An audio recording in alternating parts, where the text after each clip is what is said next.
Okay geng, bukan main lama aku tunggu barang ni geng. So, nak tengok barang apa? Jom kita unboxing sama-sama. Oi, barang ni. Sebulan lebih aku tunggu. Akhirnya sampai juga. Itulah aku cakap, barang tengah panas.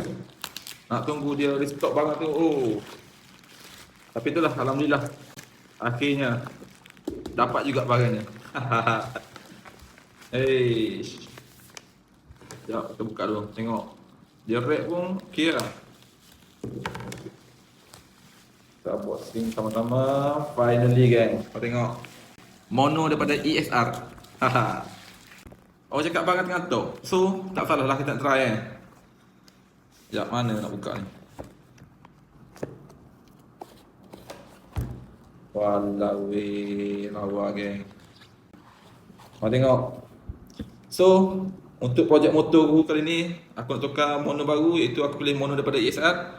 Untuk motor listrik aku pilih saiz 200mm Okay geng, macam korang tengok standard barang ESR.